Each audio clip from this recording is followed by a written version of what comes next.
산등송이를 따라 놈들을 포위한다. 오늘 단 한 마리도 살려보낼 수 없다. 야비하고 잔혹한 탈북 사냥꾼. 그리고 북한 땅 옥수수죽 한 그릇도 귀해 군대에 보낸 아들이 영양실조로 싸늘한 주검이 되어 돌아온 절망. 저기 무너진 담벼락 앞에서 울부짖는 한 어머니의 눈물. 이대로 죽음을 기다리느니 개죽음 당하더라도 도망가다 죽겠다는 탈북자들. 자, 숨막히는 이 순간을 보십시오. 저 어둠 속을 달리는 그림자. 그들의 등 뒤에는 김정은이 훈장까지 내린 탈북 사냥꾼의 그림자가 염라대왕처럼 쫓고 있습니다. 11명의 목숨이 걸린 자유를 향한 지구상 가장 위험한 레이스. 헌데 믿겨지십니까? 이 무자비한 사냥꾼의 황당한 실수 하나가 이 모든 비극을 역전시켰다는 사실이. 여러분, 지금부터 완벽했던 사냥꾼의 가장 치명적인 실수와 11명의 목숨을 건 가장 절박한 도주국이 펼쳐집니다. 그들의 운명은 과연 어떻게 될까요? 11명 모두? 아니면 단 한 명이라도? 자, 이 기막힌 운명의 드라마 함께 들어가 보시죠. 시작 전에 이런 북한의 실상을 대한민국 젊은이들이 더 많이 알 수 있게 댓글로 영상 추천 이라고 댓글 남겨주세요. 우리 어르신들이 대한민국을 위해 나서주셔야 할 때입니다. 철부지 같은 대한민국 청년들에게 이 영상이 널리 퍼질 수 있게 도와주세요. 안녕하세요. 저는 혜림입니다. 2012년 겨울 북한 함경북도 온성군 영하 15도 새벽 6시 저는 옆집 순옥 언니 집 마당에 서 있었어요. 그녀 앞에는 군대에서 온 천보자기 하나가 놓여 있었습니다. 23 청년의 뼈와 흙. 그게 전부였어요. 명철아. 순옥 언니의 목소리가 떨렸습니다. 47살 등 굽은 여인의 손이 보자기를 풀었죠. 뼈는 새털처럼 가벼웠어요. 살아생전에도 말랐던 아들이 이제는 한 줌으로 돌아온 겁니다. 군 복무 중 영양실조 사망. 그 해만 수백 명이었어요. 아무도 울지 않았습니다. 울 기력조차 없었죠. 저는 그저 지켜볼 수밖에 없었어요. 순옥 언니는 천천히 부엌으로 걸어갔습니다. 저도 따라 들어갔죠. 구석에 작은 항아리가 있었어요. 옥수수 가루였습니다. 이게 전부였어, 혜림아. 순옥 언니가 가루를 움켜쥐었어요. 내가 명철이한테 줄 수 있던 게 이게 다였어. 그녀는 냄비에 물을 붓고 불을 켰습니다. 옥수수죽이 끓기 시작했어요.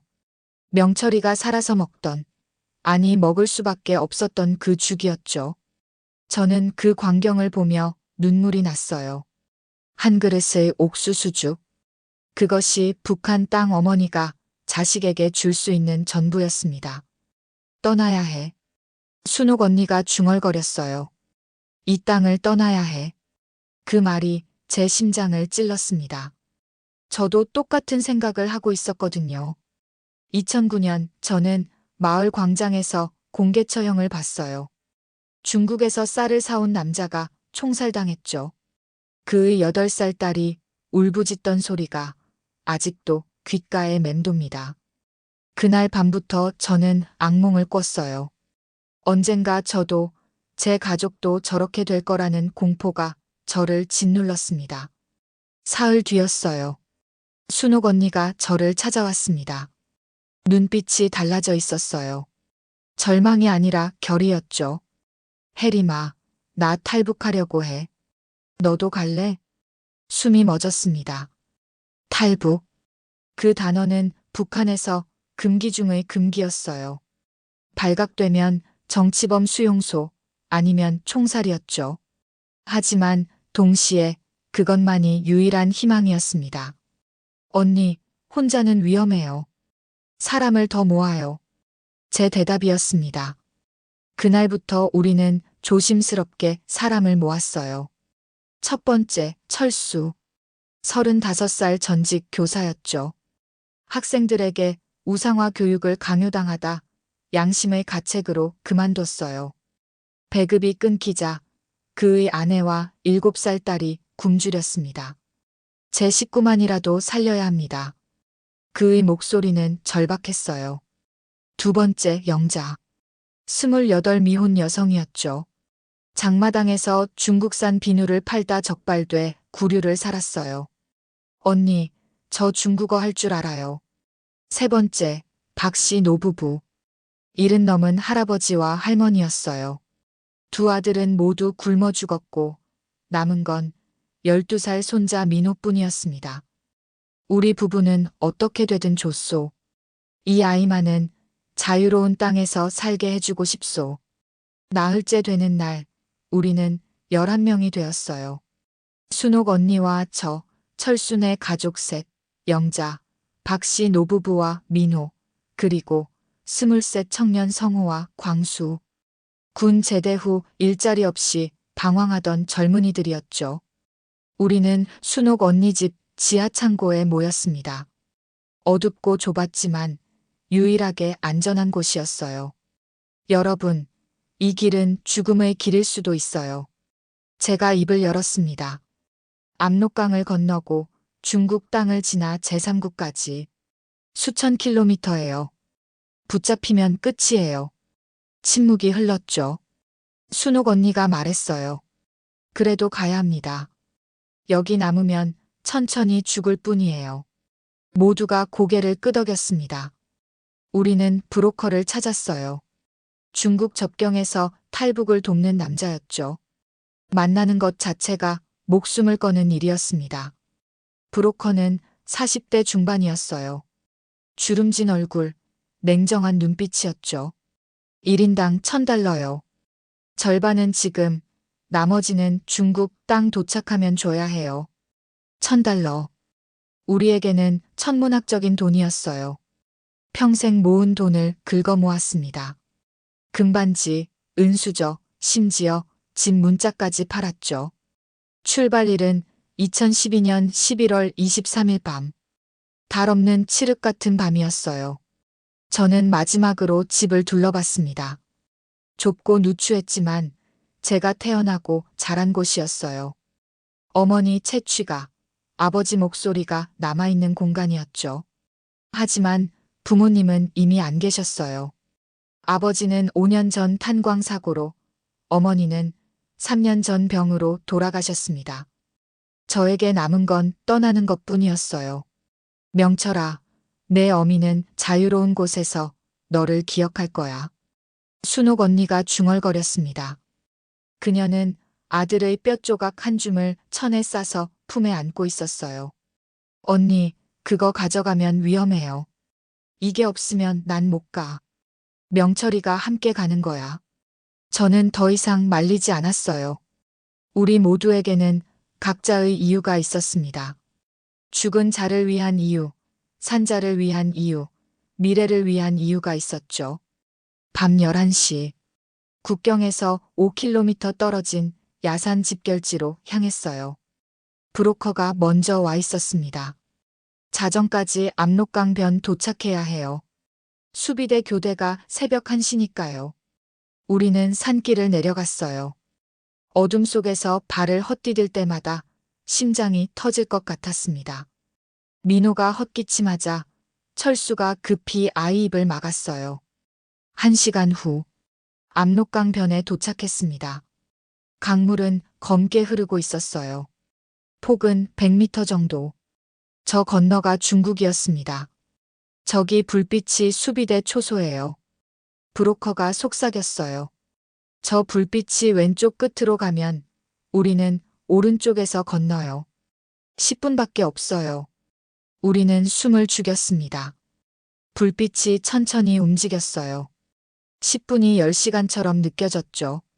저는 떨리는 손으로 강물을 바라봤습니다. 저 물을 건너면 돌이킬 수 없었어요. 건너면 북한 땅은 영원히 끝이었죠. 하지만 건너지 않으면 천천히 죽는 것뿐이었습니다. 순옥 언니가 제 손을 꽉 잡았어요.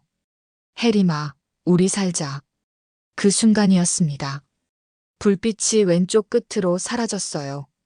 지금이에요. 브로커의 외침. 우리 11명은 강물 속으로 뛰어들었습니다. 그 시각 국경에서 10km 떨어진 곳. 북한 국경수비대 사령부가 있었습니다. 리준혁 소좌. 그는 38살이었어요. 키는 178cm, 각진 턱, 날카로운 눈빛을 가진 남자였죠. 그의 군복 왼쪽 가슴에는 훈장 3개가 달려 있었습니다. 김정은이 직접 수여한 훈장이었어요. 2011년 리준혁은 탈북민 32명을 체포했습니다. 2012년 상반기에는 47명을 붙잡았죠. 그의 체포율은 98%였어요. 그는 사냥꾼이었습니다. 인간을 사냥하는 소좌 동지, 오늘 밤 순찰 배치 완료했습니다. 부관이 보고했어요.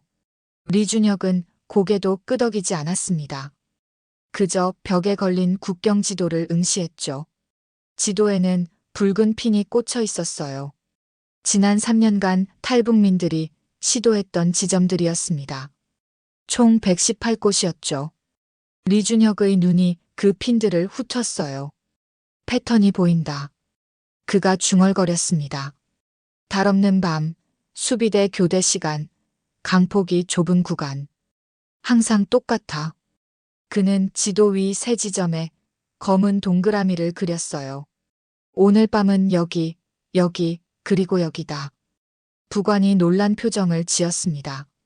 소좌 동지, 어떻게 확신하십니까? 직감이다. 리준혁의 직감은 틀린 적이 없었어요. 그는 탈북민의 심리를 꿰뚫고 있었습니다. 배고픈 자는 어디로 가는가? 절망한 자는 언제 움직이는가? 희망을 품은 자는 어떤 실수를 하는가? 모두 계산할 수 있었죠. 리준혁은 사령부를 나섰습니다. 지프차에 올라타 국경으로 향했어요. 부관과 병사 5명이 동승했죠. 차는 비포장도로를 달렸습니다. 헤드라이트가 어둠을 가르며 나아갔어요. 30분 후 그들은 첫 번째 지점에 도착했습니다. 리준혁이 차에서 내렸어요.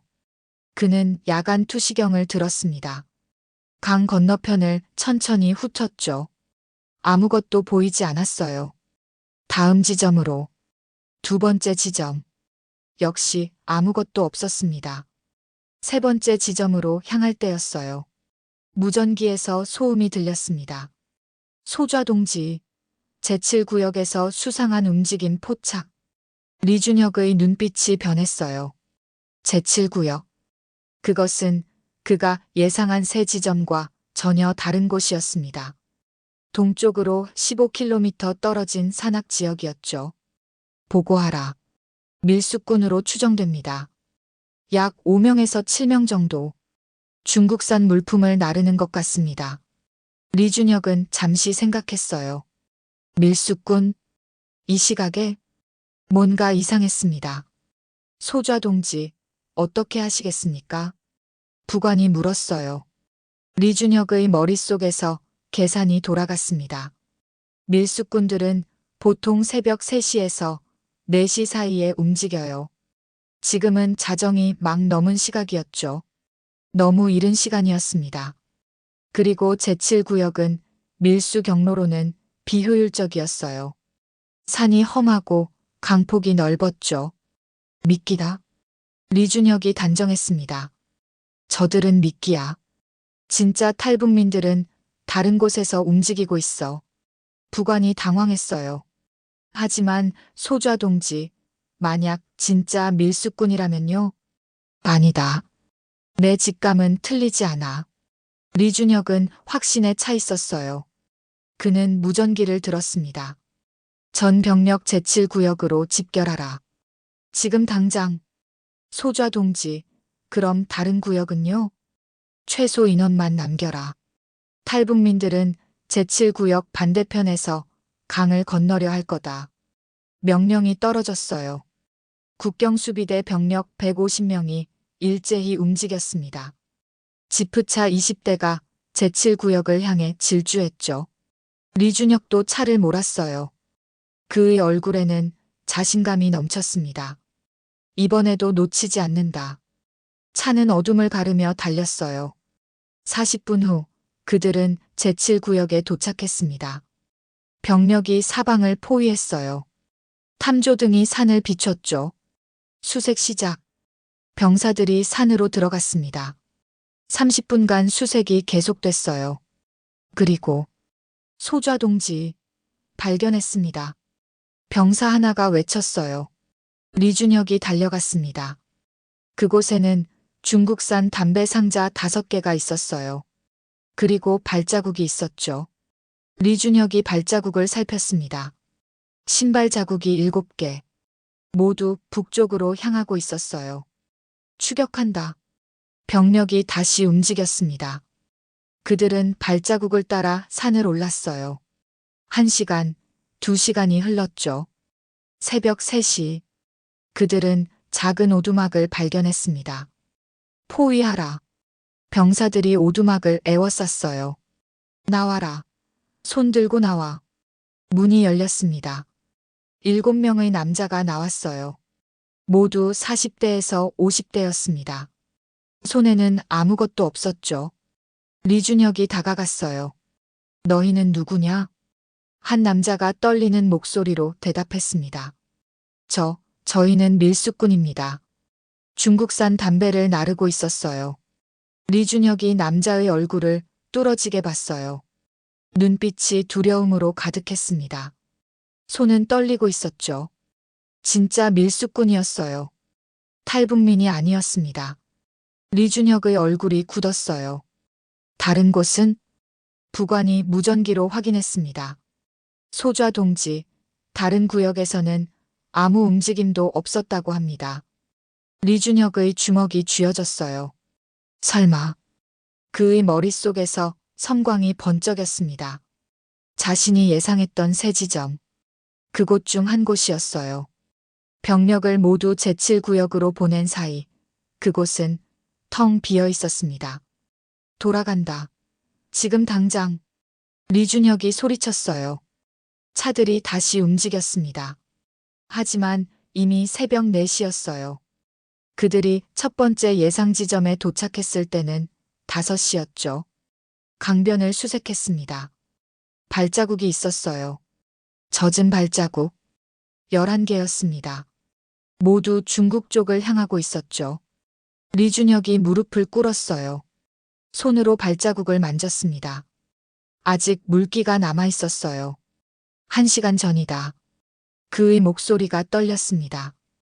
1시간 전에 강을 건넜어. 부관이 조심스럽게 물었어요. 소좌 동지, 어떻게 하시겠습니까? 리준혁은 대답하지 않았습니다. 그는 강물을 바라봤어요. 검은 물이 흐르고 있었습니다. 저 건너가 중국이었죠. 자신의 직감이 틀렸어요. 아니, 직감은 맞았습니다. 이곳이 맞았어요. 하지만 그는 오판했습니다. 밀수꾼을 미끼로 착각한 거죠. 탈북민들은 그 사이에 강을 건넜어요. 리준혁의 완벽한 시스템에 균열이 생긴 순간이었습니다. 그는 천천히 일어났어요. 주먹을 불끈 쥐었습니다. 중국으로 간다. 부관이 놀랐어요. 소좌 동지, 그건 월경입니다. 명령 없이는 안 됩니다. 보고는 나중에 한다. 리준혁의 목소리는 차갑고 단호했어요. 저들을 반드시 잡는다. 그는 부관과 병사 3명만 데리고 강을 건넜습니다. 불법 월경이었어요. 하지만 그에게는 자존심이 걸려 있었습니다. 김정은이 준 훈장. 3년간 쌓아온 명성.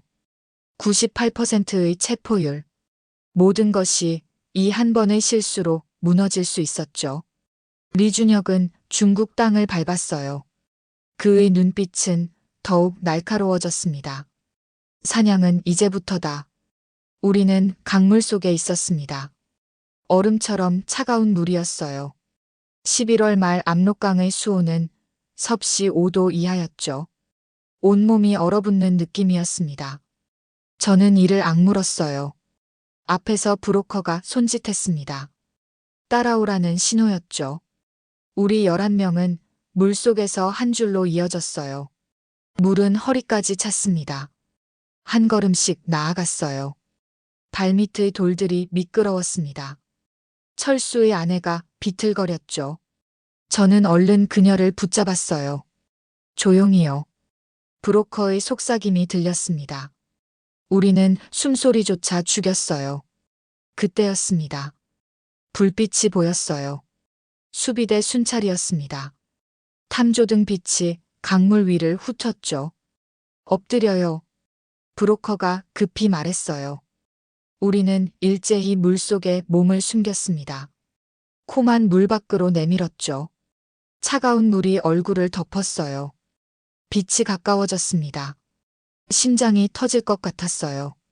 빛이 우리 머리 위를 지나갔습니다. 5초, 10초, 20초. 영원처럼 느껴졌어요. 그리고 빛이 멀어졌습니다. 지금이에요. 브로커가 외쳤어요. 우리는 다시 일어나 물을 헤쳤습니다. 필사적으로 앞으로 나아갔죠.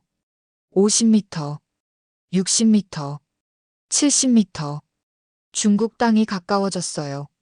갑자기 민호가 물에 빠졌습니다. 할아버지. 민호의 비명이 터졌어요. 박씨 할아버지가 급히 손자를 잡았습니다. 하지만 노인의 힘으로는 부족했죠. 성호가 달려갔어요. 민호를 번쩍 들어올렸습니다. 괜찮아, 괜찮아. 하지만 민호의 비명 때문이었을까요? 다시 불빛이 움직였습니다. 이번에는 우리 쪽으로 직진했어요. 뛰어요. 지금 당장. 브로커가 소리쳤습니다. 우리는 물을 박차고 달렸어요. 뒤에서 호각 소리가 들렸습니다. 멈춰라. 거기서. 수비대의 고함이었어요. 총소리가 울렸습니다. 탕, 탕탕. 총알이 물을 가르며 날아왔어요. 철수의 딸이 울음을 터뜨렸습니다. 엄마, 울지 마, 울지 마. 철수의 아내가 딸을 안고 뛰었어요. 저는 순옥 언니의 손을 잡았습니다. 언니는 비틀거렸지만 포기하지 않았죠. 90m, 100m. 드디어 중국 땅이었습니다. 우리는 강변에 쓰러졌어요. 온몸이 떨렸습니다. 추위 때문만은 아니었죠. 일어나요. 아직 멀었어요. 브로커가 재촉했습니다. 우리는 비틀거리며 일어났어요. 강변에서 숲으로 뛰어들었죠. 뒤를 돌아봤습니다. 북한 땅이 보였어요. 탐조등 빛이 강물을 비추고 있었습니다. 수비대원들이 우왕좌왕하는 모습이 보였죠. 하지만 그들은 강을 건너지 않았어요. 국경을 넘을 수 없었던 겁니다. 우리는 살았어요. 순옥 언니가 땅에 주저앉았습니다. 명철아, 엄마가 해냈어. 엄마가 강을 건넜어. 그녀는 품속의 천 보자기를 꺼냈어요. 아들의 뼈 조각이 든 보자기였죠. 젖어 있었지만 무사했습니다. 언니. 제가 그녀를 껴안았어요. 우리는 함께 울었습니다. 철순의 가족도 울었어요. 박씨 노부부는 손자를 꼭 안았죠. 영자와 성호, 광수도 눈물을 흘렸습니다. 11명 모두 살아서 중국 땅을 밟았어요. 그 순간 우리는 몰랐습니다. 이것이 기적이었다는 걸요. 리준혁 소좌의 오판이 만든 기적이었죠. 만약 그가 제7구역으로 병력을 보내지 않았다면 어땠을까요? 만약 그가 자신의 직감을 믿지 않았다면요. 우리는 강을 건너지 못했을 겁니다. 150명의 수비대가 이 지점을 지키고 있었을 테니까요. 하지만 그는 밀수꾼을 탈북민의 미끼로 착각했어요. 대규모 작전이라고 오판한 겁니다. 그의 과도한 자신감이 실수를 낳았죠. 그리고 그 실수가 우리를 살렸습니다. 아, 이 얼마나 기막힌 운명의 장난입니까? 그토록 완벽했던 사냥꾼의 단 한 번의 오판이 11명의 생명을 살리는 역설적인 기적을 낳은 겁니다. 하지만 우리의 여정은 이제 시작이었어요. 중국 땅을 밟았다고 끝이 아니었습니다. 오히려 진짜 지옥은 지금부터였죠. 우리는 숲속으로 깊이 들어갔어요. 브로커가 앞장섰습니다. 1시간을 걸었을까요? 작은 오두막이 나타났어요. 여기서 옷을 갈아입어요. 그리고 좀 쉬세요. 오두막 안에는 마른 옷들이 준비돼 있었습니다. 우리는 젖은 옷을 벗고 갈아입었어요. 따뜻한 옷이었습니다. 처음으로 안도감이 들었죠. 브로커가 라면을 끓여줬어요. 뜨거운 국물이 목구멍을 타고 내려갔습니다. 맛있다. 민호가 중얼거렸어요. 아이는 태어나서 처음 라면을 먹는 것 같았습니다. 우리는 허겁지겁 먹었어요. 그때였습니다. 브로커가 말했어요. 돈 내야죠. 우리는 멈췄습니다. 이미 절반은 줬잖아요. 철수가 말했어요. 그건 강 건너는 비용이었어요. 여기서부터는 추가예요. 브로커의 목소리가 차가워졌습니다. 제3국까지 가려면 1인당 1,000달러가 더 필요해요. 뭐라고요? 순옥 언니가 소리쳤어요. 그런 말 없었잖아요. 없었죠. 하지만 지금 말하는 거예요. 브로커가 비웃었습니다. 여기는 중국이에요. 당신들은 불법 체류자고요. 신고하면 바로 북송이에요. 우리는 얼어붙었어요. 북송. 북한으로 다시 보내진다는 뜻이었습니다. 그건 죽음을 의미했죠. 돈이 없어요. 제가 떨리는 목소리로 말했어요. 전 재산을 다 썼어요. 한 푼도 없어요. 그럼 어떡하죠? 브로커가 피식 웃었어요. 몸으로 갚든지 아니면 여기 남든지 하세요. 그의 눈빛이 영자를 훑었습니다. 영자가 뒷걸음질 쳤어요. 이 사람이 지금 성우가 벌떡 일어났습니다. 하지만 브로커는 재킷 속에서 뭔가를 꺼냈어요. 칼이었습니다. 가만히 앉아 있어. 안 그러면 다 죽어. 우리는 아무 말도 못했어요. 그저 서로를 바라볼 뿐이었죠. 절망이 우리를 덮쳤습니다. 강을 건넜지만 우리는 여전히 지옥에 있었어요. 아니, 더 깊은 지옥으로 들어가고 있었습니다. 브로커는 우리를 사흘 동안 오두막에 가두었습니다. 밖에 나갈 수 없었어요. 창문도 못 열었죠. 공안이 순찰 돈다. 조용히 있어. 그가 하루에 한 번씩 음식을 가져왔어요. 찬 밥과 김치뿐이었습니다. 셋째 날 밤, 브로커가 2명의 남자와 함께 왔어요. 결정했어요? 돈 내든지 여자 내놓든지. 침묵이 흘렀습니다. 그때 영자가 일어섰어요. 제가 갈게요. 영자야. 제가 그녀를 붙잡았습니다. 괜찮아요, 혜림 언니. 영자가 웃었습니다. 하지만 그 눈에는 공포가 서려 있었죠. 저 혼자예요. 철수 형수님은 아이가 있잖아요. 순옥 언니가 영자를 막아섰습니다. 안 돼. 차라리 나를 데려가요. 할머니는 필요 없어요. 브로커가 냉소했어요. 영자는 브로커에게 다가갔습니다. 저 하나로 충분하죠? 나머지는 보내주세요. 착하네. 일주일 줄게. 일주일 안에 돈 안 가져오면 이 여자는 팔아버려. 브로커가 영자의 팔을 잡았어요. 영자야. 저희가 울부짖었습니다. 언니들, 꼭 한국 가요. 제발. 영자의 마지막 말이었어요. 문이 닫혔습니다. 우리 10명만 남았어요. 순옥 언니가 바닥에 주저앉아 울었습니다. 그날 밤 우리는 결정을 내렸어요. 흩어져야 해요. 제가 말했습니다. 10명이 함께 움직이면 너무 눈에 띄어요. 붙잡히기 쉬워요. 철수가 고개를 끄덕였습니다. 맞아요. 세 그룹으로 나뉘는 게 낫겠어요. 우리는 의논 끝에 세 그룹으로 나뉘기로 했어요. 첫 번째 그룹 철순의 가족 셋과 광수, 중국에서 일자리를 구해 돈을 모은 후 천천히 갈 계획이었죠. 두 번째 그룹 박 씨 노부부와 민호, 그리고 성호. 라오스 경로로 갈 예정이었어요. 세 번째 그룹 저와 순옥 언니. 태국 경로를 선택했습니다. 일주일 후 다시 만나요. 여기서 우리는 약속했어요.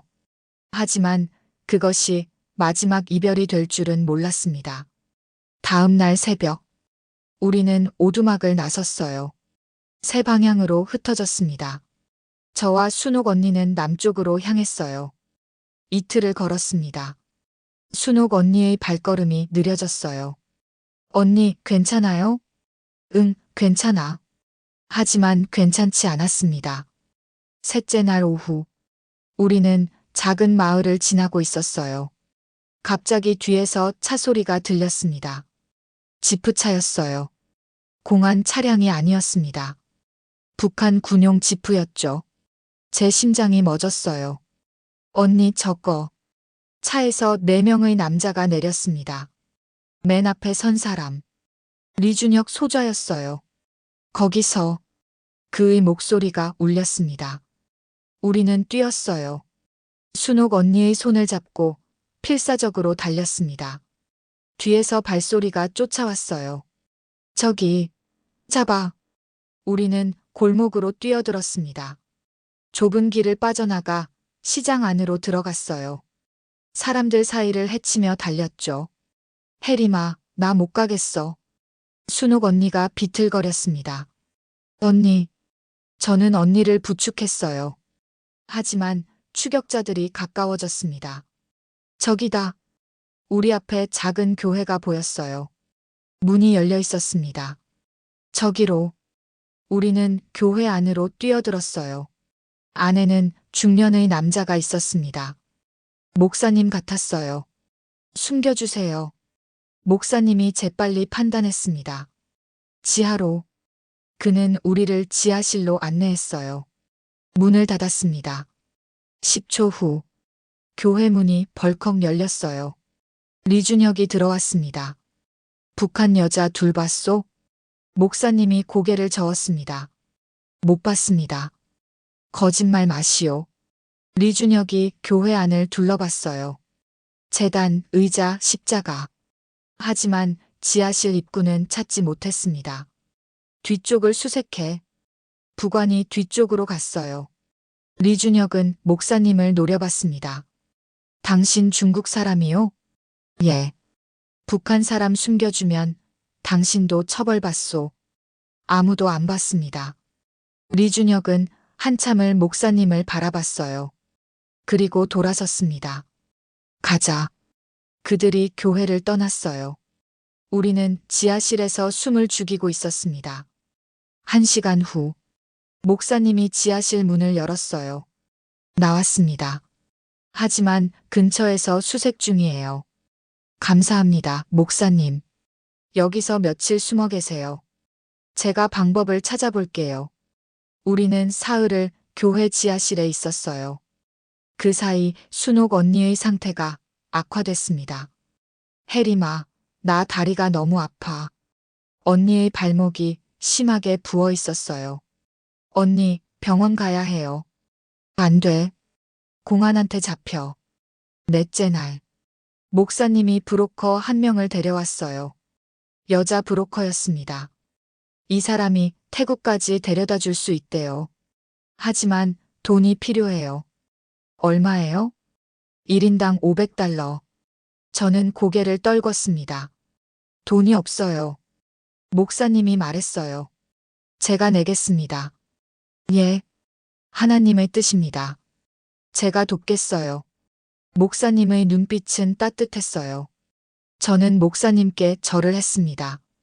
그날 밤, 우리는 교회를 떠나기로 했어요. 하지만 순옥 언니가 말했습니다. 혜림아, 나는 못 가. 뭐라고요? 다리가 안 돼. 걸을 수가 없어. 그럼 저도 안 가요. 가야 해. 순옥 언니가 제 손을 잡았어요. 혜림아, 부탁이야. 명철이를 데려가줘. 언니는 품에서 천보자기를 꺼냈습니다. 이 아이가 자유로운 땅에 가는 거야. 꼭 데려다 줘. 언니, 목사님이 나는 돌봐주실 거야. 나는 여기 남을게. 넌 가. 저는 보자기를 받았습니다. 손이 떨렸어요. 언니, 꼭 다시 만나요. 한국에서 꼭. 그래, 꼭 만나자. 순옥 언니가 웃었어요. 하지만 우리 둘 다 알고 있었습니다. 다시 만날 수 없다는 걸요. 저는 브로커를 따라 교회를 나섰습니다. 뒤돌아봤어요. 순옥 언니가 교회 문 앞에 서서 손을 흔들고 있었습니다. 그 모습이 점점 작아졌어요. 제 눈에서 눈물이 흘렀습니다. 11명으로 시작한 여정. 이제는 저 혼자였어요.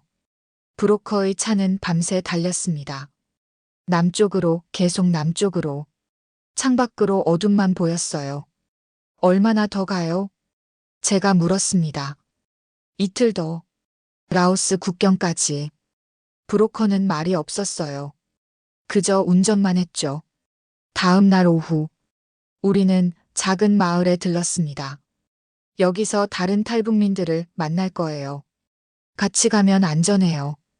브로커가 말했어요. 마을 끝에 낡은 여관이었습니다. 방문을 열었어요. 안에 사람들이 있었습니다. 박씨 할아버지와 민호였어요.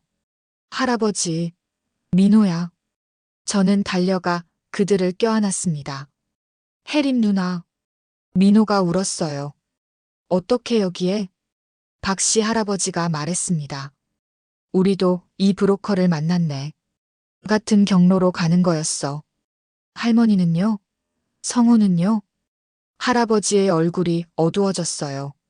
할머니는 가는 길에 돌아가셨네. 심장이 안 좋으셨거든. 제 가슴이 먹먹해졌습니다. 성호는 중국에 남기로 했어. 일자리를 구하겠다고. 우리는 셋이 되었어요. 아니, 넷이었습니다. 방 구석에 또 다른 사람이 있었거든요.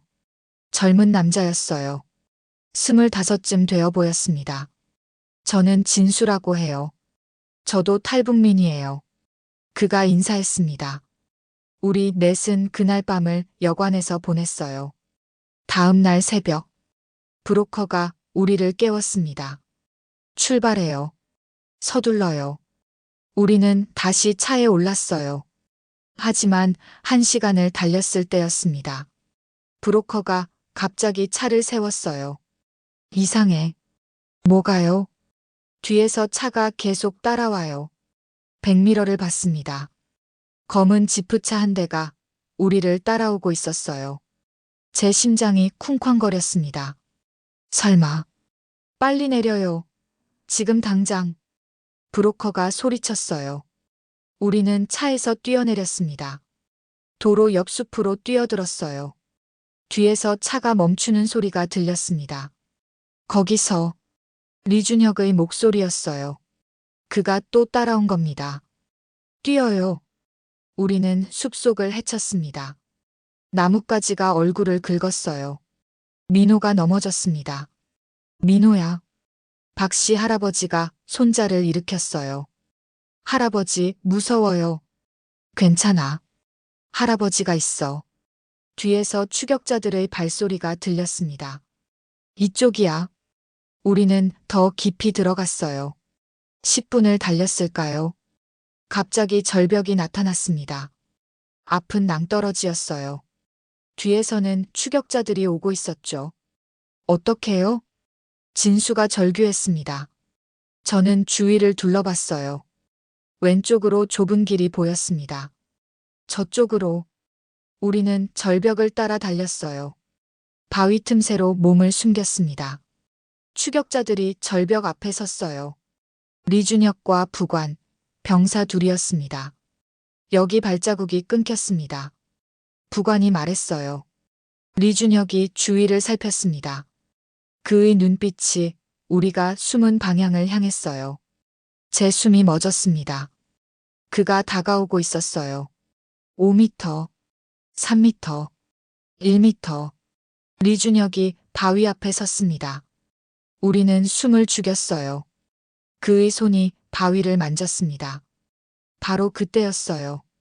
무전기에서 소리가 났습니다. 소좌 동지, 중국 공안이 우리를 찾고 있습니다. 불법 월경으로 신고가 들어갔습니다. 리준혁이 멈췄어요. 젠장. 그가 무전기를 들었습니다. 알았다. 철수한다. 하지만 탈북민들이 철수하라고 리준혁이 소리쳤어요. 그들이 돌아갔습니다. 발소리가 멀어졌어요. 우리는 1시간을 더 숨어 있었습니다. 그리고 조심스럽게 나왔어요. 다 갔어요. 진수가 확인했습니다. 우리는 안도의 한숨을 쉬었어요. 하지만 브로커는 보이지 않았습니다. 차도 사라졌어요. 이제 어떡하죠? 민호가 물었습니다. 걸어야 해. 제가 말했어요. 라오스까지 걸어가는 거야. 박씨 할아버지가 고개를 끄덕였습니다. 그래, 걸어가자. 우리 넷은 다시 걷기 시작했어요. 이틀을 걸었습니다. 먹을 것이 없었어요. 풀뿌리를 캐먹었습니다. 박씨 할아버지의 걸음이 느려졌어요. 할아버지, 괜찮으세요? 응, 괜찮아. 하지만 괜찮지 않았습니다. 셋째 날 아침. 할아버지가 쓰러졌어요. 할아버지. 민호가 울었습니다. 할아버지, 일어나요. 할아버지는 숨을 헐떡였어요. 민호야. 네, 할아버지. 할아버지는 여기까지인 것 같구나. 안 돼요. 할아버지도 가야 해요. 민호야, 넌 꼭 가야 해. 할아버지가 저를 봤어요. 혜림 씨, 이 아이. 부탁하네. 할아버지, 안 돼요. 제가 소리쳤습니다. 조금만 더 가요. 조금만 더. 하지만 할아버지는 고개를 저었어요. 난 힘들어. 미안하네. 할아버지의 눈이 천천히 감겼습니다. 할아버지, 할아버지. 민호가 할아버지를 흔들었어요. 하지만 할아버지는 대답하지 않았습니다. 우리는 그 자리에서 할아버지를 묻었어요. 돌무덤을 만들었습니다. 민호는 하염없이 울었어요. 저도 울었습니다. 진수도 눈물을 흘렸어요. 11명으로 시작한 여정. 박씨 할머니, 할아버지까지 잃었습니다. 순옥 언니는 중국에 남았어요. 영자는 브로커에게 끌려갔죠. 철순의 가족과 광수, 성호는 흩어졌어요. 이제 남은 건 셋뿐이었습니다. 저와 민호 그리고 진수. 우리는 다시 걸었어요. 이틀 후 드디어 라오스 국경이 보였습니다. 강이 있었어요. 저기만 건너면 라오스예요. 진수가 말했습니다. 그럼 태국은요? 라오스에서 이틀 더 가면 태국 국경이에요. 우리는 밤을 기다렸습니다. 어둠이 내렸어요. 지금 건너요. 우리는 강으로 내려갔습니다. 물은 차가웠어요. 하지만 압록강만큼은 아니었습니다. 우리는 물을 헤치며 건넜어요. 100m쯤 되는 폭이었습니다. 10분 만에 건넜어요. 라오스 땅이었습니다. 해냈어요. 민호가 소리쳤어요. 조용히. 아직 멀었어. 하지만 저도 기뻤습니다. 한 고비를 넘긴 거예요. 우리는 강변을 떠나 숲으로 들어갔습니다. 그때였어요. 뒤에서 물소리가 들렸습니다. 누군가 강을 건너고 있었어요. 누구예요? 진수가 긴장했습니다. 저는 뒤를 돌아봤어요. 어둠 속에서 4개의 그림자가 보였습니다. 가슴이 철렁 내려앉았어요. 리준혁이었습니다. 그가 포기하지 않은 겁니다. 중국 공안의 추적에도 불구하고 그는 라오스까지 따라온 거예요. 뛰어요. 빨리. 우리는 필사적으로 달렸습니다. 하지만 이번에는 달랐어요. 추격자들과의 거리가 점점 좁혀지고 있었습니다. 리준혁이 우리를 놓치지 않으려는 겁니다. 누나 무서워요. 민호가 울먹였어요. 조금만 더 뛰어. 우리는 달렸습니다. 숲을 빠져나왔어요. 앞에 도로가 보였습니다. 그리고 그 너머로 태국 대사관이 보였어요.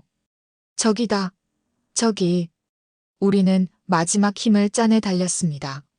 뒤에서 리준혁의 목소리가 들렸어요. 멈춰라. 하지만 우리는 멈추지 않았습니다. 100m, 50m, 그리고 마침내 대사관 담장이 눈앞이었습니다. 거기서 리준혁의 목소리가 등 뒤에서 울렸습니다. 저는 뒤를 돌아봤어요. 그가 30m 뒤에 있었습니다. 부관과 병사들도 함께였죠. 끝났어. 더 이상 도망칠 곳은 없어. 리준혁이 천천히 다가왔어요. 저는 민호와 진수를 뒤로 감췄습니다. 제발요. 이 아이들만이라도 보내주세요. 안 돼. 리준혁이 고개를 저었어요. 너희는 돌아가야 해. 북한으로. 그럼 우리는 죽어요. 제가 소리쳤습니다. 죽는 게 나아요. 저 지옥으로 돌아가는 것보다. 리준혁은 대답하지 않았어요. 그저 다가왔습니다. 20m, 15m. 저는 뒤로 물러섰어요. 민호를 꼭 안았습니다. 누나 무서워.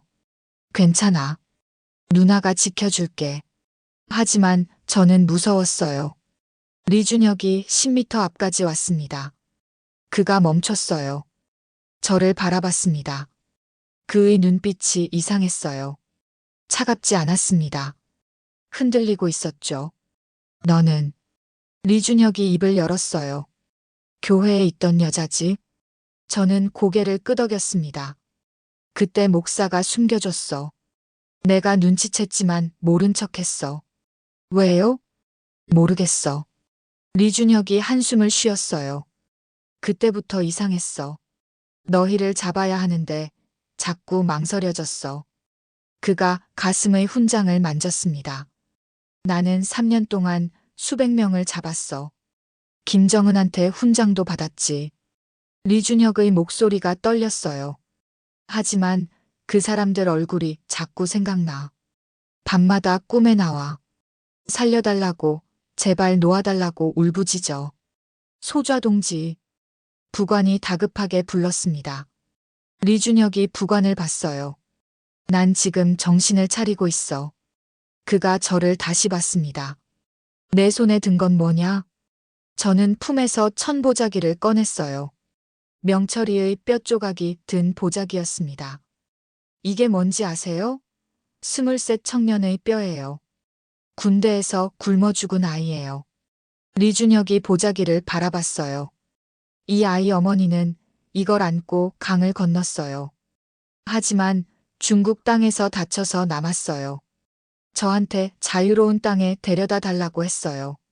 제 목소리가 갈라졌습니다. 11명이 함께 왔어요. 지금은 셋뿐이에요. 영자는 브로커한테 끌려갔어요. 순옥 언니는 다쳐서 중국에 남았어요. 할머니, 할아버지는 돌아가셨어요. 눈물이 흘렀어요. 우리는 그냥 살고 싶었어요. 인간답게 살고 싶었어요. 그게 죄예요? 리준혁은 말이 없었습니다. 그의 주먹이 떨리고 있었어요. 오랜 침묵이 흘렀습니다. 너희는. 리준혁이 천천히 말했어요. 내 실수 때문에 강을 건넜지? 저는 놀랐습니다. 아세요? 안다.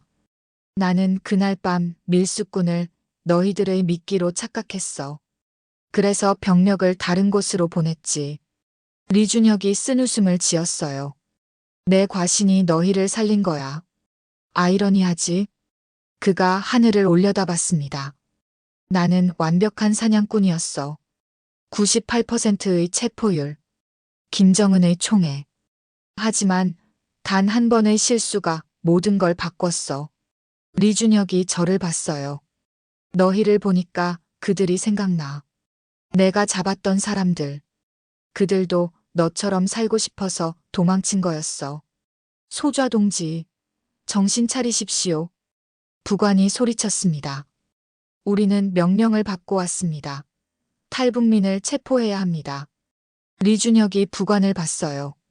명령? 그가 비웃었습니다. 나는 이미 명령을 어겼어. 월경도 했고 중국 공안의 추적도 피했어. 이미 끝난 거야. 리준혁은 무전기를 꺼냈어요. 버튼을 눌렀습니다. 부관이 긴장했어요. 전 추격대원 들어라. 리준혁의 목소리가 무전기를 타고 나갔습니다. 산등성이 반대편을 수색하라. 탈북민들이 그쪽으로 도주했다. 소좌 동지, 그쪽은 아무도 없습니다. 명령이다. 반대편을 수색하라. 모두 그쪽으로 갔다. 리준혁이 소리쳤어요. 그리고 무전기를 껐습니다. 부관이 멍하니 그를 바라봤어요. 소좌 동지, 무슨 짓을 하시는 겁니까? 하지 말아야 할 짓을 하고 있어. 리준혁이 저를 봤습니다. 뛰어. 지금 당장. 예. 대사관으로 뛰라고. 리준혁이 소리쳤습니다. 저는 믿을 수 없었어요. 왜요? 왜 저희를? 묻지 마. 빨리 안 가? 리준혁의 눈빛에 간절함이 서려 있었어요. 내가 마음 바꾸기 전에 가. 저는 민호와 진수의 손을 잡았습니다. 가자. 우리는 뛰었어요. 대사관을 향해. 뒤에서 부관의 목소리가 들렸습니다. 소좌 동지, 안 됩니다. 당장 잡아야 합니다. 손대지 마. 리준혁의 고함이었어요. 이건 내 명령이다. 아무도 움직이지 마. 저는 뒤돌아봤습니다. 리준혁이 부관과 병사들을 막고 서 있었어요. 우리를 보내주고 있었습니다. 50m, 30m, 20m. 대사관 문이 코앞이었어요. 거기 누구세요? 경비원이 나왔습니다. 도와주세요. 우리 북한에서 왔어요. 경비원이 당황했어요.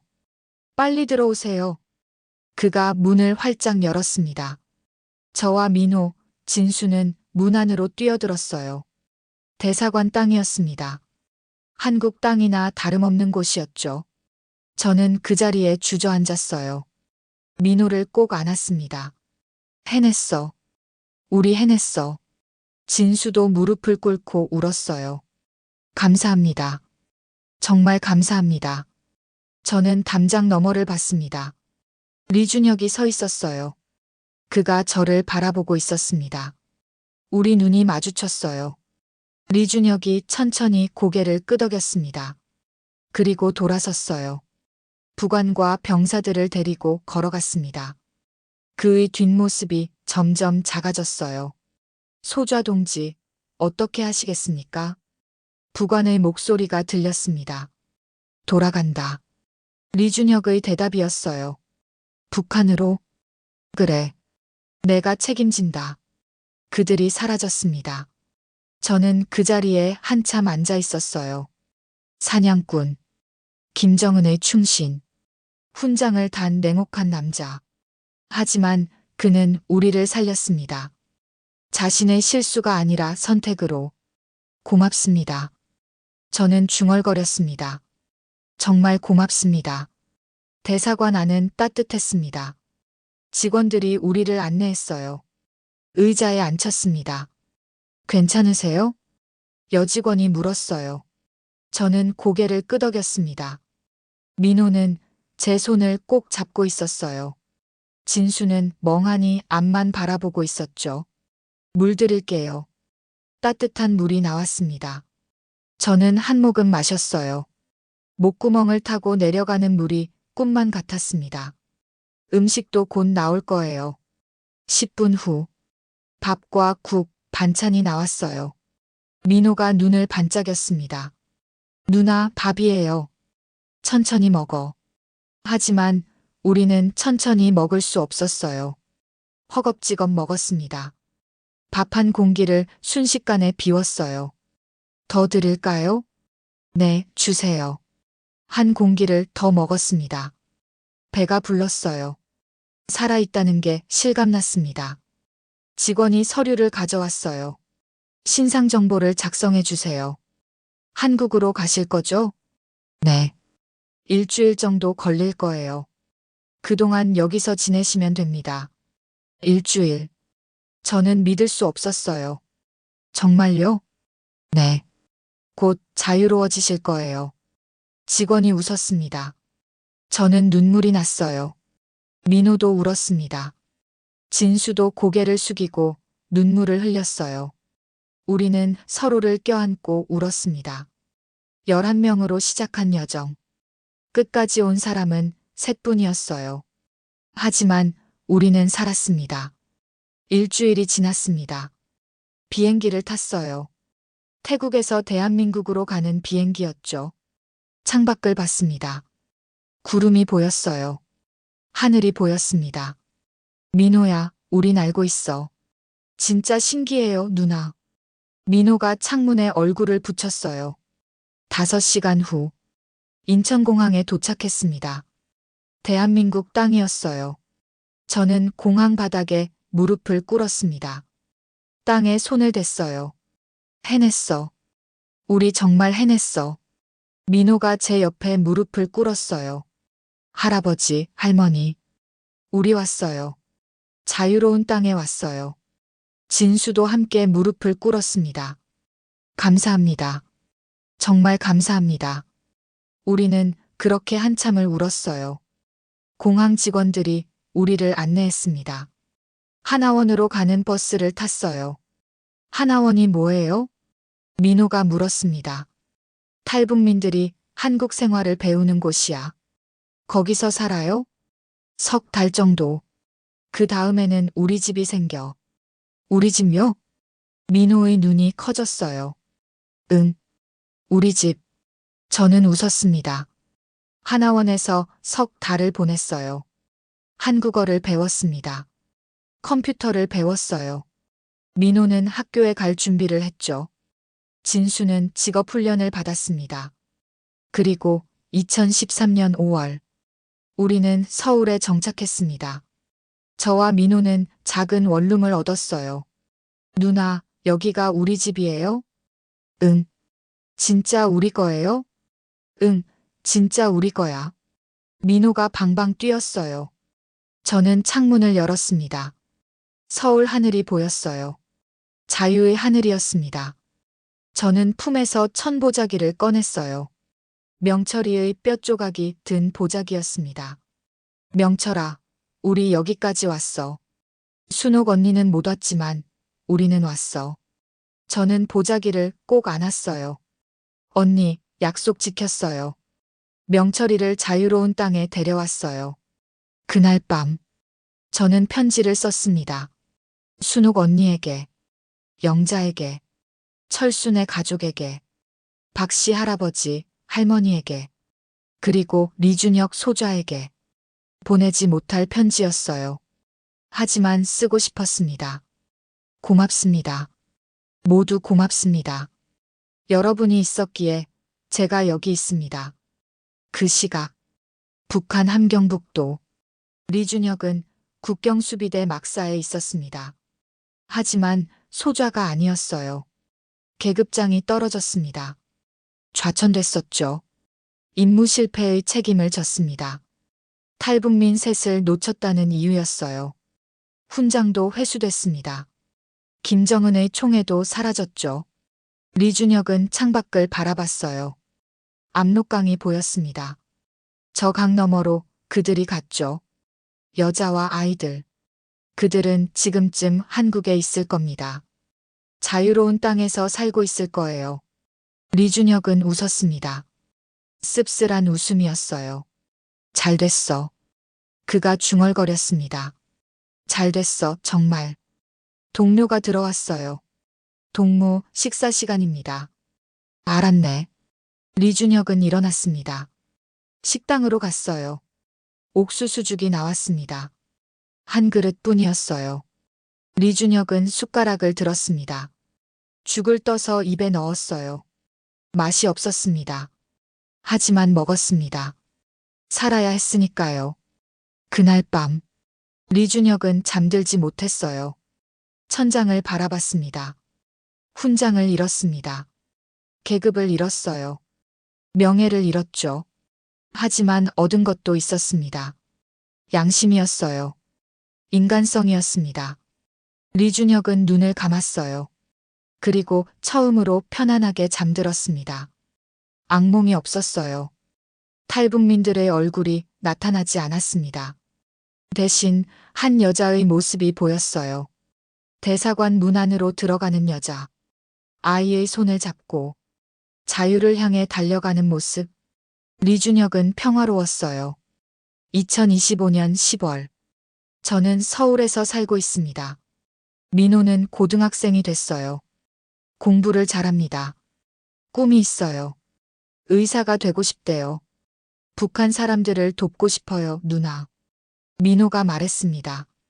할머니, 할아버지처럼 아픈 사람들을 치료하고 싶어요. 저는 민호를 안았어요. 할 수 있어. 넌 할 수 있어. 진수는 공장에서 일하고 있어요. 가끔 만나서 밥을 먹죠. 혜림 씨, 우리 정말 운이 좋았어요. 진수가 말합니다. 그냥 운이 아니에요. 기적이었어요. 저는 탈북민 지원 단체에서 일합니다. 새로운 탈북민들을 돕죠. 그들의 이야기를 들어요. 모두 저와 비슷합니다. 목숨을 걸고 왔어요. 가족을 잃었습니다. 하지만 살았어요. 그리고 지금 여기 있습니다. 오늘도 새로운 탈북민이 왔어요. 25살 여자였습니다. 혜림 선생님. 그녀가 저를 불렀어요. 네. 저도 할 수 있을까요? 여기서 잘 살 수 있을까요? 저는 그녀의 손을 잡았습니다. 할 수 있어요. 저도 했으니까요. 그리고 혼자가 아니에요. 우리가 함께 있어요. 그녀가 울었어요. 저도 눈물이 났습니다. 우리는 살아남은 사람들이에요. 지옥에서 빠져나온 사람들이죠. 그리고 우리는 증인입니다. 북한의 현실을 증언하는 사람들이에요. 결국 김정은의 충신 리준혁 소좌는 가장 황당한 실수와 가장 인간적인 선택을 통해 11명의 운명을 갈랐습니다. 11명 중 셋만이 한국 땅을 밟았어요. 영자는 브로커에게 끌려가 소식이 끊겼습니다. 순옥 언니는 중국에 남았죠. 철순의 가족과 광수, 성호도 중국 어딘가에 있을 겁니다. 박씨 할머니와 할아버지는 길 위에서 세상을 떠났어요. 하지만 저와 민호, 진수는 살았습니다. 그리고 그것만으로도 기적이었어요. 이 기막힌 운명의 드라마는 지금도 우리에게 묻습니다. 가장 비인간적인 체제 속에서도 인간의 양심은 과연 살아남을 수 있는가? 리준혁 소좌는 답했습니다. 그의 마지막 선택으로. 그리고 저는 여기 서 있습니다. 그 선택의 증인으로. 저는 때때로 생각합니다. 리준혁 소좌는 지금 어디서 무엇을 하고 있을까요? 그는 여전히 북한에 있을 겁니다. 좌천당한 채로. 하지만 저는 믿어요. 그가 밤에 편안하게 잠들고 있을 거라고. 악몽 없이. 왜냐하면 그는 인간이 되는 선택을 했으니까요. 아버님, 어머님, 오늘 이야기 어떠셨나요? 지금 어디서 들으시는지 댓글 남겨주세요. 더 많은 분들이 우리의 자랑스러운 이야기를 들을 수 있도록 여러분들의 소중한 한 클릭이 큰 도움이 됩니다. 존경하고 사랑합니다. 아버님, 어머님, 여러분들이 계시기에 오늘의 대한민국이 있습니다. 여러분들이 계시기에 우리가 이렇게 당당할 수 있습니다. 정말 고맙습니다. 사랑합니다.